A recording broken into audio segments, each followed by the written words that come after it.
오늘도 예배 자리 가운데 나오신 우리 청년분들 예수님의 이름으로 환영하고 축복합니다. 오늘은 언약의 신실한 자, 언약의 신실한 자라는 제목을 가지고 함께 말씀 나누도록 하겠습니다. 오늘은 말라기서의 6개의 논쟁 중에 세 번째 논쟁에 해당되는 부분입니다.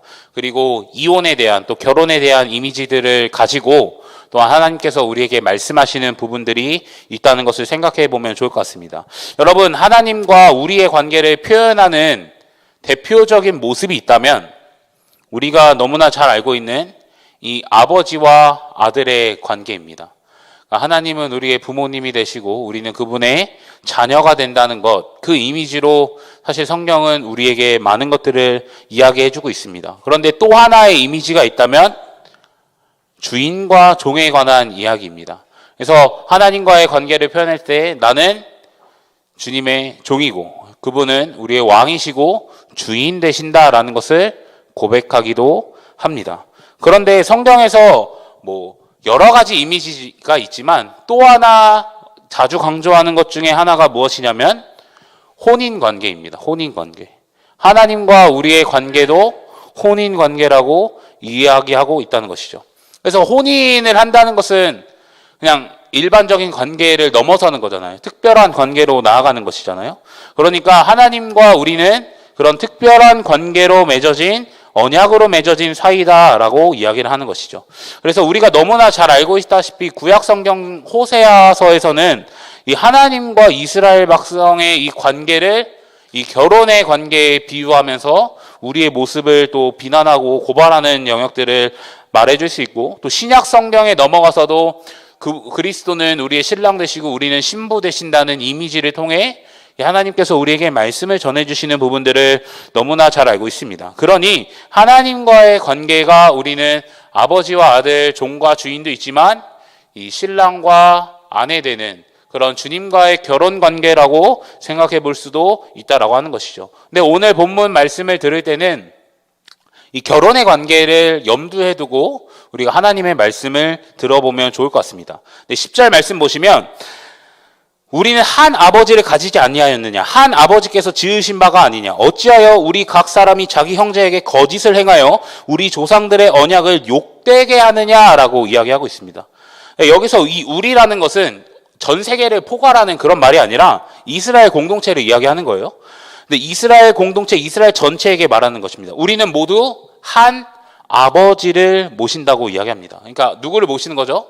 하나님을 아버지로 모시는 공동체라고 이야기하는 거고, 하나님께서 이 지으신 바, 창조하셨다고 이야기합니다. 근데 여기서 말하는 이 창조는 태초의 창조를 이야기하는 것이 아니라 언약에 대해서, 밑에는 바로 또 언약에 대해서 이야기하잖아요. 그러니까 언약 백성으로 창조하셨다, 언약 백성으로 만들어주셨다라는 이야기를 하고 있는 것입니다. 그러니까 이스라엘 백성은 하나님을 모시고 하나님께서 언약 백성으로 창조하신, 언약 백성으로 만드신 공동체라고 이야기를 해주고 있는 것입니다. 그러니까 언약을 맺었으니 이제는 특별한 관계를 맺는 아버지와 아들, 신랑과 신부처럼 이제는 하나님과의 그 특별한 언약으로 나아가고 있는 것이죠.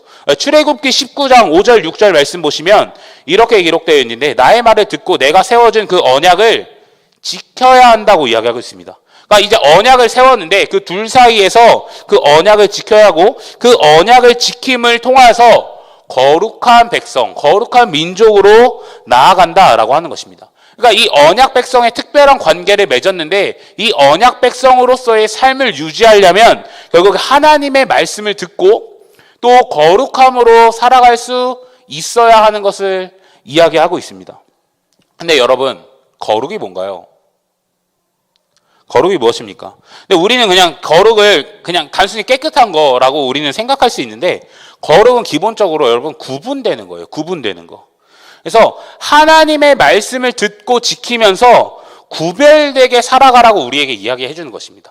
그러니까 그리고 구별되기 때문에 하나님께 속해 있기 때문에 깨끗한 게 특징이지, 깨끗한 것 자체가 중요한 포인트가 아니라 구분되는 게 포인트라고 이야기하는 거예요. 그러니까 하나님께서 이스라엘 백성에게 원하시는 모습은 무엇이냐면 그들이 세상의 방식과 세상의 모습대로 세상이 행하는 대로 행하면서 살아가는 것이 아니라 하나님의 말씀대로 하나님의 방법대로 하나님이 원하시는 거룩한 모습으로 이 세상을 살아가면서 이 세상 속에서 거룩한 자로 살아가기를 원한다라고 이야기를 하는 것이죠. 그래서 사실 이 출애굽기 19장에서 하나님이 이스라엘 백성에게 메시지 10개 주시죠. 그게 뭡니까? 10계명이죠. 10계명 두 가지로 나누면 뭡니까? 하나님 사랑, 이웃 사랑입니다. 그러니까 결국에 하나님께서 이 언약 백성을 삼으시고 언약 백성들에게 이스라엘 백성에게 요구하시는 건 뭐예요? 하나님 사랑, 이웃 사랑을 사실 요구하고 있다는 거예요. 그러니 이스라엘 백성은 어떻게 살아가야 하냐면 하나님을 사랑하고 이웃을 사랑하면서 세상과는 다르게 세상과는 구별되게 세상과는 다른 모습으로 거룩하게 깨끗하게 살아가야 하는 게 이들의 모습이라고 이야기하는 거예요. 이게 언약 백성으로서 아버지와 아들 그리고 주인과 종 그리고 결혼한 이 혼인관계 하나님과 혼인관계로 살아가는 자들의 모습이어야 한다고 이야기합니다. 그런데 10절 말씀 다시 한번 보시면 뭐라고 이야기하냐면 자기 형제에게 거짓을 행하고 우리 조상들의 율법을 이 언약을 욕되게 한다라고 이야기하고 있습니다.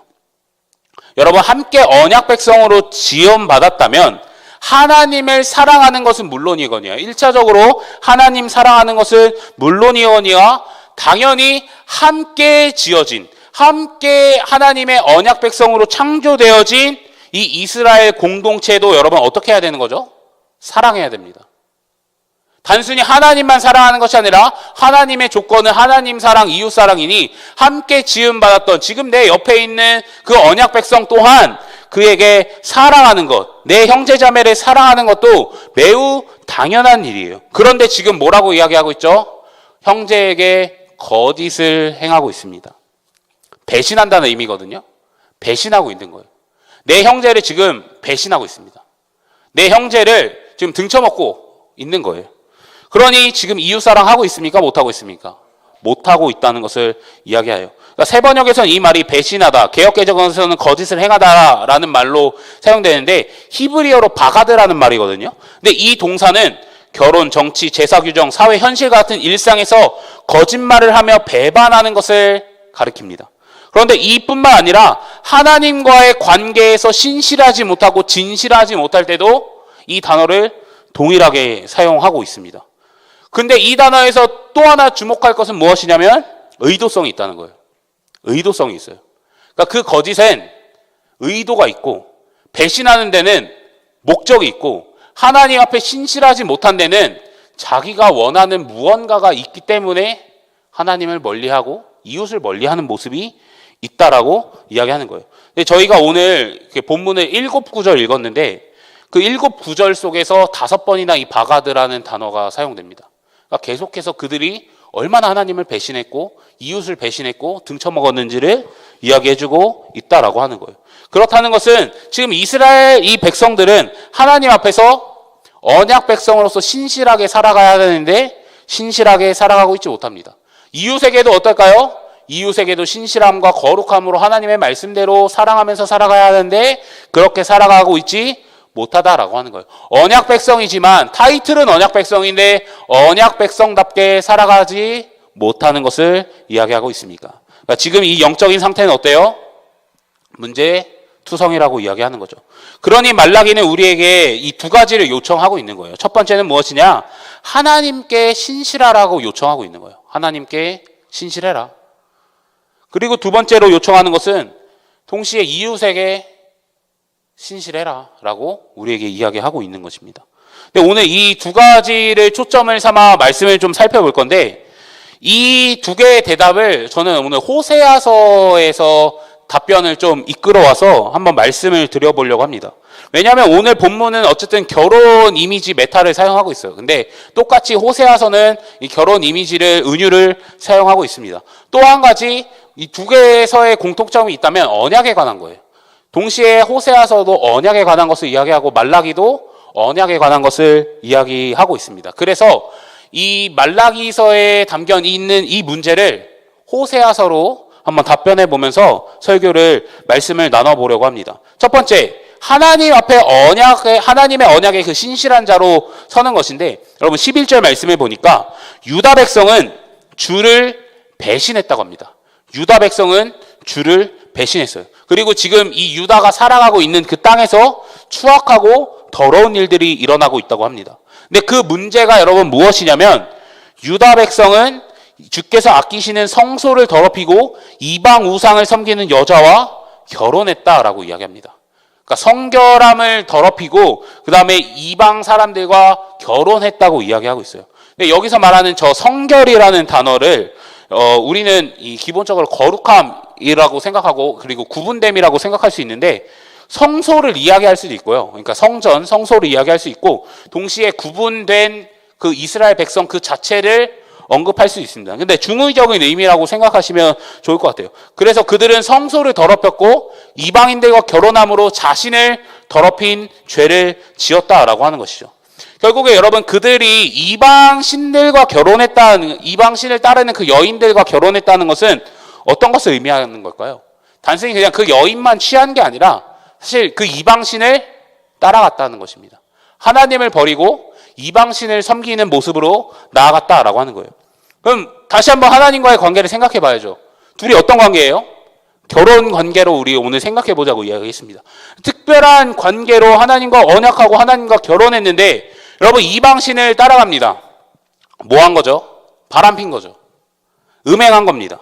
하나님을 사랑해야 하는데 하나님 사랑보다는 지금 우상을 사랑하는 모습이 있고, 자신의 탐심이나 자신의 원하는 것이 있기 때문에 그 이방신을 향해 나아가는 모습이 이스라엘 백성의 모습이라고 이야기하는 겁니다. 하나님의 말씀에, 하나님의 언약에 순종해서 하나님만을 신실하게 사랑하기보다는 그 언약을 파기하고 그 언약을 배신하고 그리고 그 거짓을 행하면서 하나님을 배신하고 있는 게 이스라엘 백성의 모습이라고 이야기하는 거예요. 그래서 여러분 12절에 보면 속한 자와 깨는 자라는 표현이 나오는데, 이거는 이방 결혼을 선동하고 또 그에게 응답하는 것들, 맞장구 치는 동참한 모든 자들을 이야기하는 거거든요. 그러니까 거기에서 영적인 간음을 저지른 모든 자들은 야곱의 장막에서 끊어버리겠다고 합니다. 그러니까 무서운 말씀이죠. 겉으로 보기에 그 사람들은 사실 어떤 모습이냐면 가운데에 예배를 드려요. 그러면서 이방신을 섬기면서도 동시에 예배를 드립니다. 그렇지만 그 예배는 하나님 분명히 받지 않으시는 예배이고 야곱의 장막에서 그들을 끊어버리겠다라고 무서운 말씀을 전달하고 있는 거예요.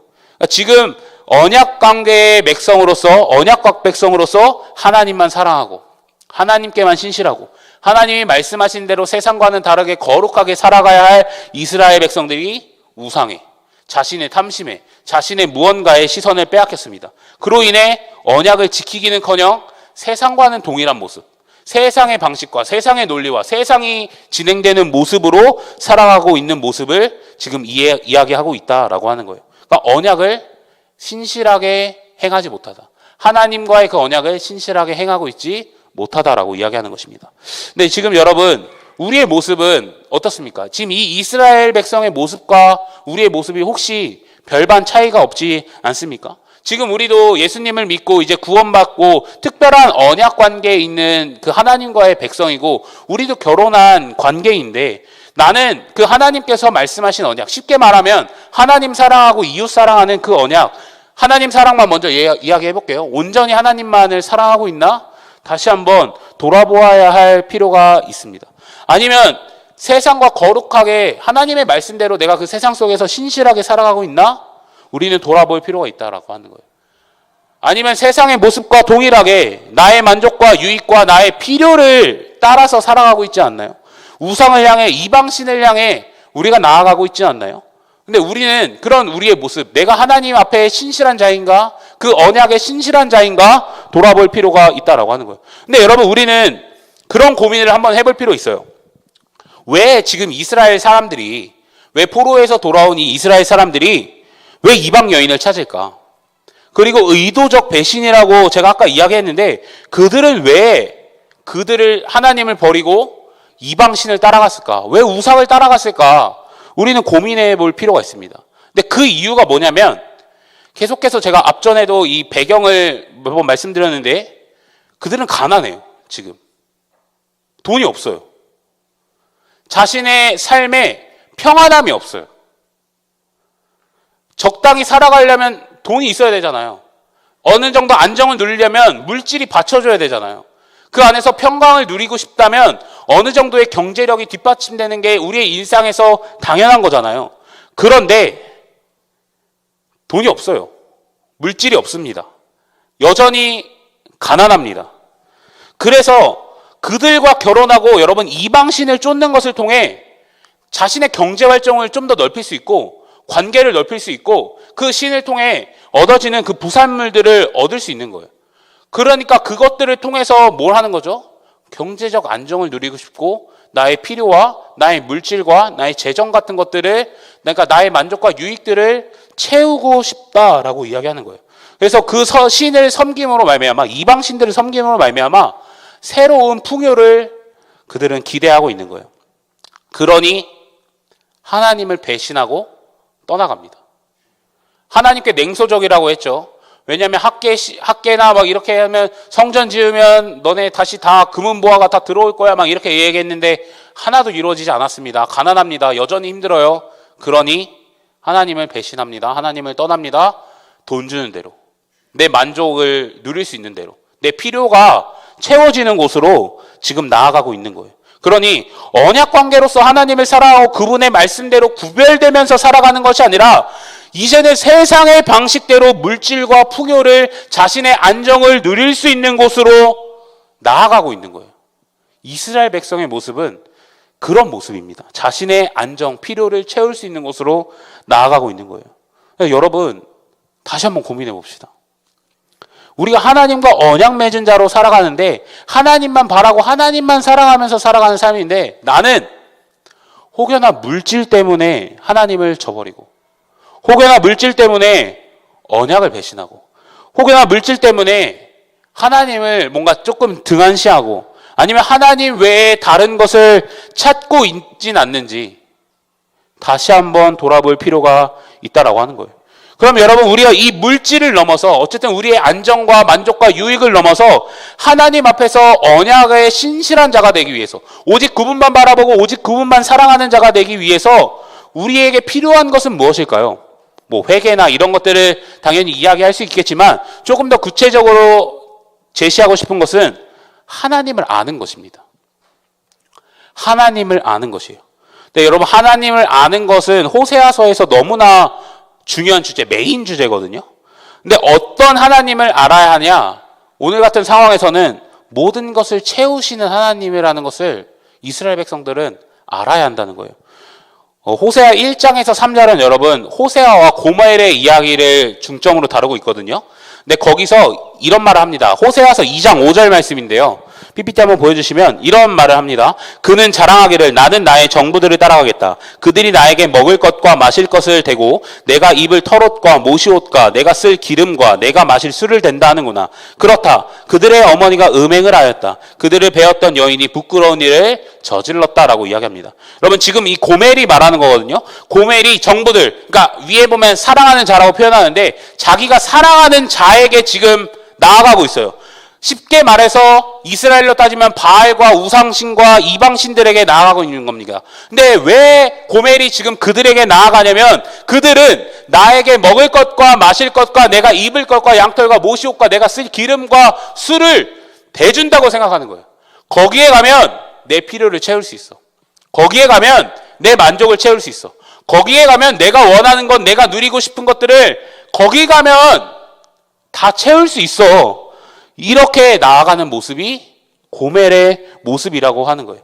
그러니 이 신에게 가면 하나님이 아니라 이곳에서 그리고 이 우상을 섬기고 그곳으로 나아가고 한다면 나는 내 만족과 유익을 누리며 살아갈 수 있어. 이런 고백입니다. 그런데 하나님께서 명확하게 말씀하시죠. 2장 8절 말씀인데요. 바로 내가 그에게 곡식과 포도주와 기름을 주었으며 내가 그에게 은과 금을 넉넉하게 주었으나 그는 그것을 전혀 모르고 그 금과 음으로 바알의 우상들을 만들었다라고 하는 거예요. 여러분 그 고멜이 누리고 있는 그 모든 것들은 누가 준 겁니까? 바로 내가 그에게 준 거예요. 호세아가 고멜에게 준 거고 하나님이 이스라엘 백성에게 준 것입니다. 하나님은 그들에게 곡식도 주고 포도주도 주고 기름도 주고 다 줬습니다. 근데 먹을 것만 주는 것이 아니라 그들이 살아가면서 필요한 은금도 줬어요. 그런데 지금 그들이 쓰고 먹고 있는 건 다 하나님께서 주신 것인데 그들은 모릅니다. 그들은 몰라요. 그걸 하나님이 줬다는 걸 모르고 있습니다. 그들은 그 바알은 풍요의 신이거든요, 여러분. 비도 내리고 해서 곡식이나 이런 거 잘 자랄 수 있게 하는 풍요의 신이에요. 그래서 농사 짓는 나라에서는 바알을 무조건 섬기게 돼 있습니다. 그런데 그 바알이 나에게 모든 것을 준다고 생각하는 거예요. 우상이 날 줘. 바알은 나의 만족을 채워줄 수 있어. 내가 먹을 거, 내가 필요한 거, 내 돈 다 채워줄 수 있어 라고 이야기하죠. 하지만 그 모든 것은 하나님이 주었다라고 하는 거예요. 누가 준지를 몰라요. 지금 이스라엘은. 누가 지금 나에게 은혜를 베풀고 있는지 몰라요. 어떻게 여기까지 오게 했는지, 지금 내가 살아가고 있는 이 환경 속에서도 주신 게 누구신지 모른다라고 하는 거예요. 그러면서 바알이 주는 줄 알고 착각하면서 우상에게 가는 거예요. 그러나 명확하게 기억할 것, 그들에게 주는 것은 모두 다 하나님께서 주셨다는 것입니다. 네, 여러분, 우리도 이와 같은 모습이 아닐까 싶습니다. 하나님께서 분명히 나의 삶 가운데 채우시고 입히시고 먹이신다는 사실을 우리가 종종 잊어버릴 때가 있는 것 같아요. 그리고 모르기 때문에 가끔은 하나님을 떠나고 이방신을 찾고 우상을 찾고 하나님과의 언약을 지키는 모습이 아닌, 배반하는 모습이 아닌 모습으로 나아가고 있어요. 다른 곳에서 물질을 주는 줄 알고, 세상의 것이 물질과 평안을 주는 줄 알고, 나의 필요를 채우는 줄 알고, 복의 근원이신 하나님을 떠나고 우상을 찾아갈 때, 아니면 그 언약을 배반할 때가 우리에게는 있다라고 하는 거죠. 아니면 나의 힘과 나의 능으로 해볼 수 있어. 이 경제적인 어려움, 내가 좀 더 열심히 해보면 돼. 나라는 우상을 힘입고 하나님을 의지할 것이 아니라 나라는 우상을 힘입고 이 경제적 문제 어떻게든 해결해보지. 내가 조금 더 하면 돼. 내가 좀 더 덜 자면 돼. 라고 하면서 그 문제를 해결해 보려고 하고 있지 않나. 그것이 이방신을 향한, 우상을 향해 가는 이스라엘 모습이고 우리의 모습이라고 하는 거죠. 결국 여러분, 하나님 외에 다른 것을 붙잡는 것은 영적인 간음입니다. 영적인 간음이에요. 그러면 결혼한 자의 관계 안에서 신실하지 못한 모습을 보여주고 있는 것입니다. 네, 여러분, 오늘날 인생 살아가면서 물질 버는 거 너무나 중요하죠. 경제적 안정 너무나 중요합니다. 그래서 우리는 최선을 다해서 돈을 벌고요, 그 나름의 수익 활동을 해야 합니다. 근데 여러분, 그 안에서 우리가 명확하게 기억해야 할 것이 있다면 모든 물질, 그리고 우리의 필요에 관한 모든 것은 하나님이 주실 수 있는 것이라는 것을 꼭 기억해야 돼요. 그리고 우리에게 모든 것을 하나님께서 채워주신다는 그 온전한 믿음이 있어야 된다는 것입니다. 물질의 주인은 이 세상의 어떠한 것이 아니라 오직 하나님이라는 그 믿음, 그 하나님을 아는 지식이 우리 안에 충만해져야 한다라고 하는 거예요. 그래야 물질의 문제 속에서도 하나님 앞에 신실할 수 있어요. 그 어려움과 고난, 내 필요와 고난의 문제 앞에서도 인정할 수 있어요. 그 언약에 신실하게 나아갈 수 있어요. 그래야 내가 궁핍해도 하나님만으로 만족할 수 있고요. 내가 부유해도 내가 한 게 아니라 하나님이 주셨다는 겸손한 믿음으로 나아갈 수 있다라고 하는 거예요.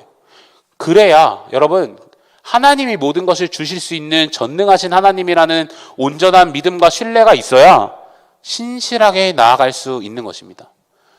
여러분, 청년 여러분, 우리 안에 물질에 대한 문제 얼마나 많이 있습니까? 그것 말고 우리 안에 필요에 대한 문제 얼마나 많이 있습니까?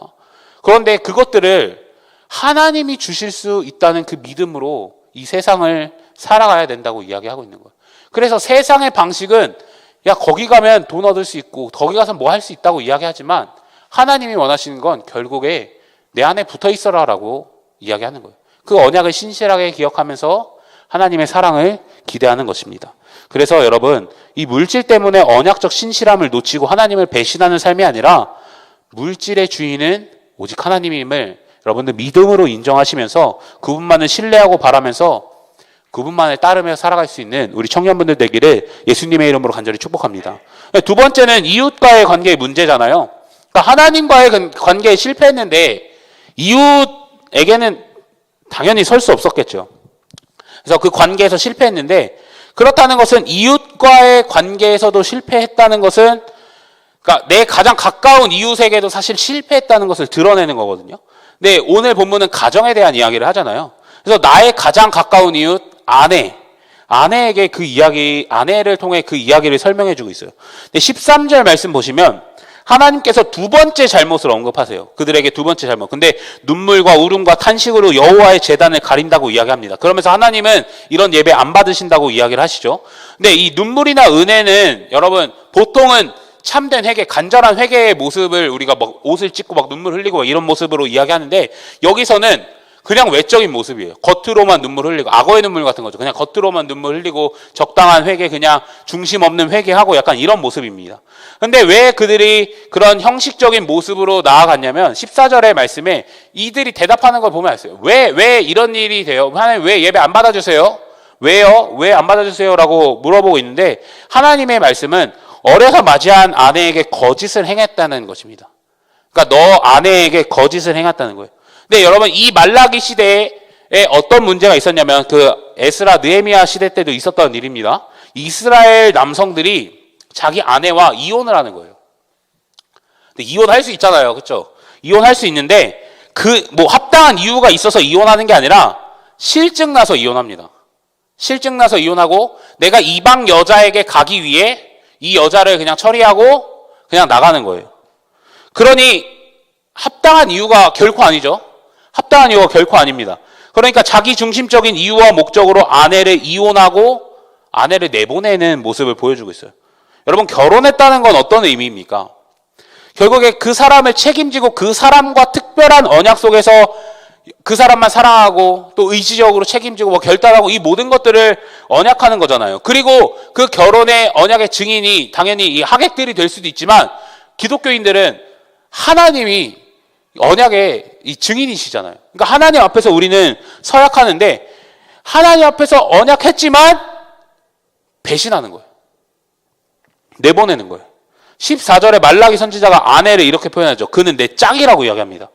짝이라는 것은 결국 둘이 있어야 하나가 되는 거라고 이야기하는 건데 그런데 지금 내 짝을 평생 함께하는 그 언약을 맺은 자를 언약을 깨고 지금 언약을 배신하고 거짓을 행하며 남편으로서 해야 할 책임과 도리를 행하지 않고 내보내는 거예요. 사라져 하면서 내보내는 겁니다. 그러니 하나님께서는 어떤 모습이죠? 그들의 예배를 받지 않으십니다. 당연히 하나님 그런 불의한 예배를 받으실 수가 없죠. 그리고 그 예배 안에서 사실 하나님의 축복과 은혜를 누릴 수 있는 것인데 누릴 수 있을까요? 없을까요? 없죠. 예배를 받지 않으시는데 어떻게 그 안에서 축복과 은혜를 누리겠습니까? 그거 없어요. 그러니까 이스라엘은 언약 백성으로서 하나님께만이 아니라 이웃과 형제와 자매에게 거룩한 모습으로 살아가야 하는데 여전히 세상의 방식, 여전히 세상 사람들의 모습대로 살아가고 있다고 이야기하는 거예요. 근데 여러분 아내한테도 그렇게 하는데 맨날 같이 잠자고 막 밥 먹고 막 이런 내 아내한테도 그렇게 하는데 옆집에 있는 사람한테는 어떻게 할까요? 좀 더 멀리 있는 이웃한테는 어떻게 할까요? 더 심했던 사회적 타락과 부도덕이 그 시대에 만연했다는 것을 이야기해주고 있습니다. 근데 그런 이스라엘에게 하나님은 15절, 16절 말씀을 통해서 원하시는 모습을 한 가지 더 이야기해 주세요. 근데 15절, 16절 공통적으로 말하는 것은 뭐냐면 거짓을 행하지 말라는 거예요. 거짓을 행하지 말아라. 그러니까 언약적 신실함을 지키면서 살아가라고 이야기하고 있는 거예요. 근데 좀 더 제가 구체적으로 이야기할 건데 15절 말씀 보시면 오늘 본문에서 15절 말씀이 제일 난해한 성경 구절이긴 하거든요. 근데 학자들이 대부분 이런 의미로 이야기합니다. 좀 제가 앞에는 읽지 않을게요. 읽으시면 더 헷갈립니다. 어떤 의미로 이야기하냐면 한 분 하나님이 하나의 가정을 만드신 거예요. 한 분 하나님이 하나의 가정. 한 분 하나님이 내 짝은 딱 하나라고 한 명만 만들어주셨다라는 의미입니다. 그래서 하나님은 2명, 3명, 4명, 5명도 만드실 수 있는 영이 충만한 능력이 있는 사람이에요. 그러나 하나님은 한 남자에게 한 여자만 만들어주셨다라고 하는 거예요. 그래야 둘이 짝이 맞을 수 있게 만들어주셨다라는 의미를 말하고 있는 거예요. 그리고 그 둘을 향한 그 한 남자와 그 한 여자를 향한 하나님의 계획이 있다면 경건한 자손, 하나님의 씨를 얻는 것에 목적이 있다라고 하는 것이죠. 그런데 여러분 언약을 지키지 않으면 하나님께서 그 남자와 여자에 대한 그 가정에 대한 계획을 이룰 수 없습니다. 그러니까 1차적인 하나님의 목표를 이룰 수 없어요. 그러니 거짓을 멈추라고 15절에서는 이야기하고 있습니다. 16절에는 여러분 이혼을 미워한다고 하나님께서 명확하게 이야기하고 있어요. 그런데 아무 이혼이나 말하는 것이 아니라 적당한 사유나 합리적 이유가 있으면 분명 이혼할 수 있습니다. 모세 때도 일어났던 일이네요. 그러나 그냥 내보내는 거, 이유 없이 내가 실증 난다고 그냥 내가 이방 여자에게 가겠다고 하는 거, 그 이혼 미워한다라고 이야기해요. 근데 여러분 만약에 그 여인을 내보내면 그 여자가 어떻게 살아가요? 구약 시대 속에서 여자가 살아가는 거 쉬울까요? 어려울까요? 굉장히 어렵습니다. 과부로 살아가는 거 더 어렵습니다. 그러니까 그 사람이 사회의 밑바닥으로 떨어뜨리는 행위예요. 그 사람을 인격적으로 대할 수 있는 존재, 이것을 인간성을 바닥내는 행위 중에 하나예요. 과부로 만들어버린다는 것. 그러니까 여러분 이 여자가 만약에 버림받게 되면 그냥 수많은 고난과 풍파를 맞게 되는 것밖에 없습니다. 그러면 여러분 이웃 사랑하는 거 결국 돌보고 책임지고 막 이러는 건데 밑바닥으로 보내버리는 행위를 하고 있으니 하나님은 뭐라고 해요? 다시 한번 언약의 신실함을 지키고 책임지면서 남편으로서 합당한 일을 하면서 살아가라고 우리에게 이야기하고 있는 거예요. 여러분 아까도 말씀드렸지만 이 이야기는 아내의 이야기를 하는 건 단순히 여러분 결혼과 이혼하지 말란 이것만 말하는 것이 아니라 내 가장 가까운 이웃을 말하는 거예요. 내 가장 가까운 이웃.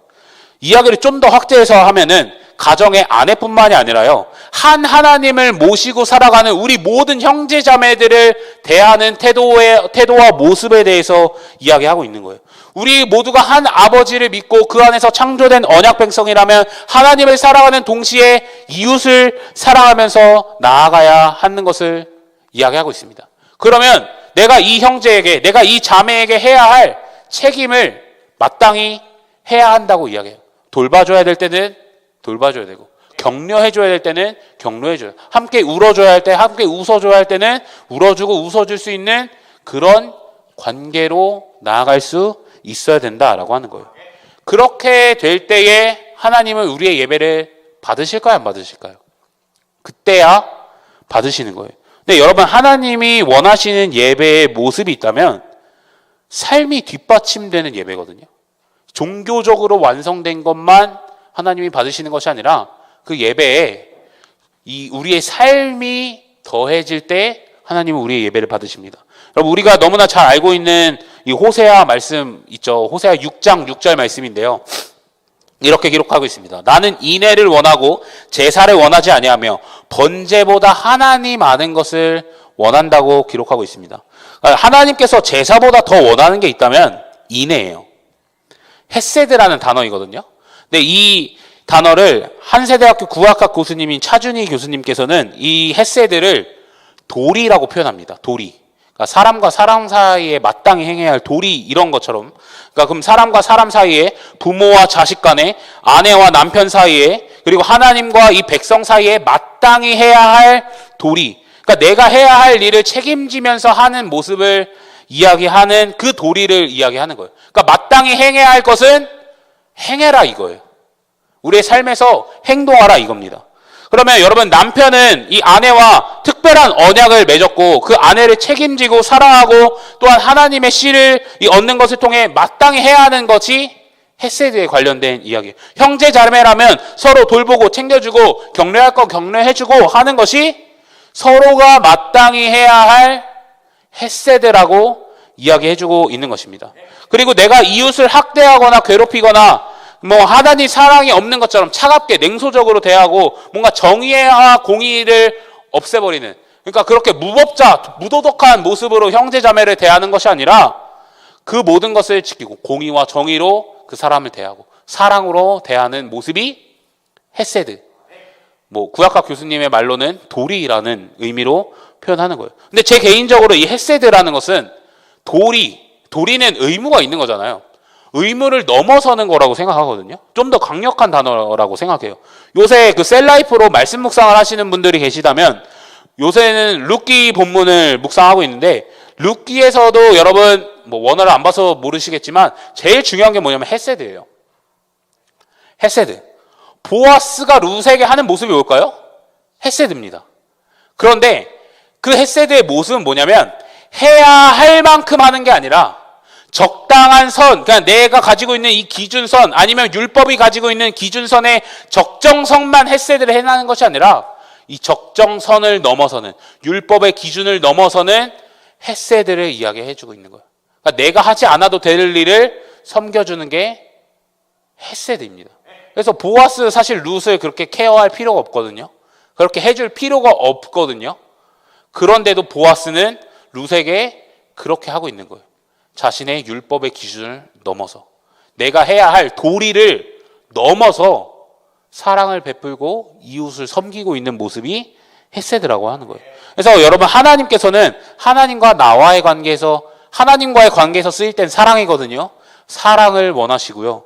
하나님 인간과의 관계에서는 그렇게 섬길 수 있는 낮아질 수 있는 내어줄 수 있는 그 모습을 원한다라고 하는 거예요. 그래서 우리의 각자의 삶에서 그 헤세드를 나타내시며 거룩한 백성으로 나아갈 때에 하나님은 우리의 예배를 받으시고 정말 우리의 예배를 기뻐하신다라는 것을 여러분 꼭 기억하셨으면 좋겠습니다. 그래서 여러분 우리의 예배 그리고 우리의 이웃사랑이라는 것이 결코 이 분리되어 있는 영역이 아니라 함께 가는 영역이에요.